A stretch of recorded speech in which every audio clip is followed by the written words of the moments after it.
Next up on the list, pickup trucks, SUVs, really any type of four-wheel drive vehicle. Depending on the model that you have, you might be more rugged or have a more rugged vehicle. Now, the reason why I say depending on the model, if you have a 1988 Chevy Tracker or whoever made the Tracker with four-wheel drive, yes, you have a four-wheel drive vehicle, which would be good for snow. But put that up against my F-150 and mud, dirt, rough terrain, I'm pretty sure my F-150 is going to win. But at the same time, you go with what you have. You go with what works for you. Also, another thing about pickup trucks, SUVs, is you're going to be able to hold a lot more material. I know with my pickup truck, I can hold 6 people in it. Granted, not very comfortably, but I can hold 6 people.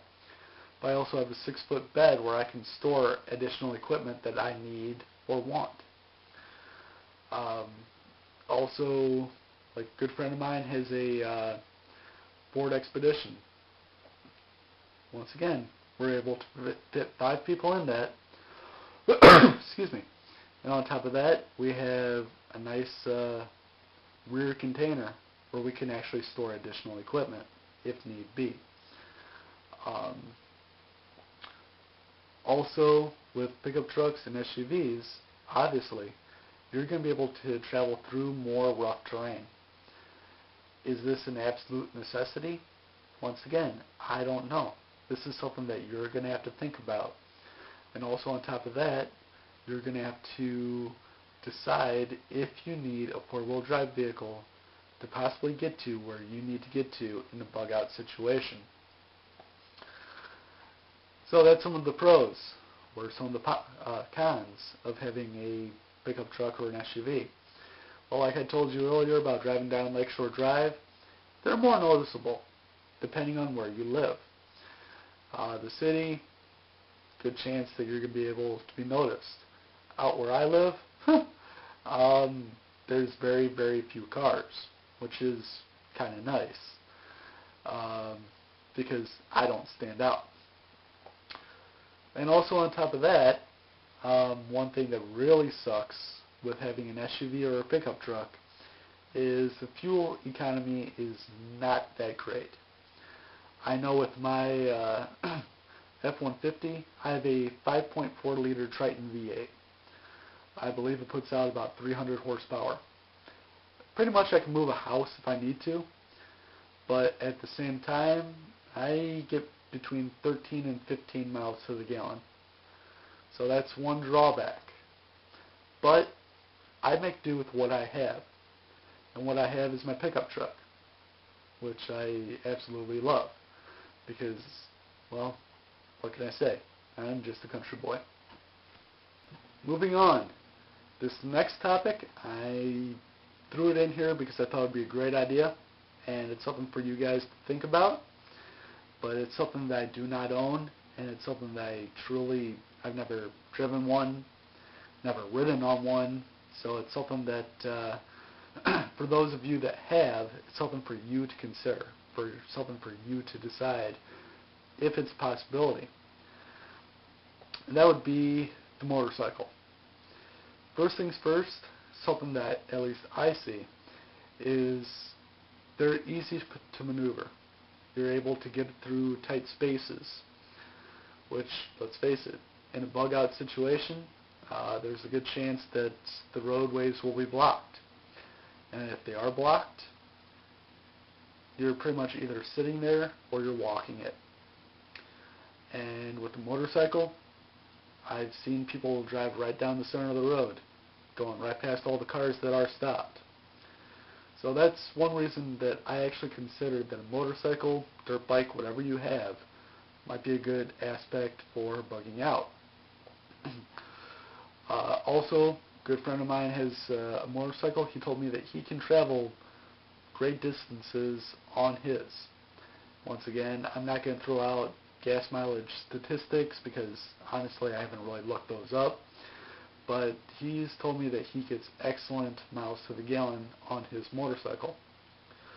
So, with that being said, it might be something for you to actually look into. If you already have one, great. If you're planning on using it for bugging out, please let me know. I would love to hear more about what you think on the aspect. Some of the downsides with having a motorcycle. First things first is you're very limited on the number of passengers. If it's just you, great. But if it's you and your family, it's not so great. It's something that you're going to have to look into, something you're going to have to consider. Another thing about it is you're very, very, very limited on the amount of supplies that you can carry. If you have just a backpack, it might work. Once again, I've never had a motorcycle, so I really can't say. But you never know. It might be the only thing that's running at the time. Or someone's blocking your driveway. And what do you know? The only thing you have is a motorcycle. If you have to get out of Dodge, it might be your only aspect. It might be your only way. So that's something for you to think about. I should have mentioned that this is a thinking video, but here we are. Next vehicle. And you guessed it, the beloved bicycle. Let's face it, what's the miles per gallon? There is none. It's self-powered. Excuse me. And with self-powered vehicles, you can go anywhere at any time pretty much.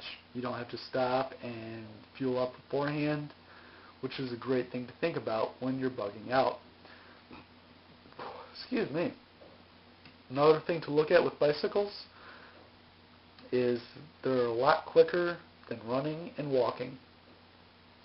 And if we have to walk or jog or, God forbid, run for long distances, I'm not looking forward to it. Because if I'm in a bug out situation, I'm going to have my bug out kit, and I really don't want to run with that. Another thing about a bicycle is, sure, you can't travel 50, 60 miles per hour on it, but one thing you can do is you can travel great distances within a day. A steady biker could probably do 10 miles per hour. With that being said, if you do 10 miles within a day, you got 100 miles right there. Or if you decide to bike 12 hours complete, you got 120 miles. So that's just something to think about, is if you have a short distance to your bug out location, all other avenues of transportation are blocked, consider a bicycle. Downside with it is it will definitely require more input of your own energy. The more energy that you put out, the more that you're going to have to take in. With that being said, you're going to need probably more food. And on top of that, you're going to be definitely needing more water. Because no matter what, the main goal that you're going to want is to stay hydrated. Because just remember the 3 areas that you're going to have to look into. You can survive 3 minutes without air, 3 weeks without food, 3 days without water.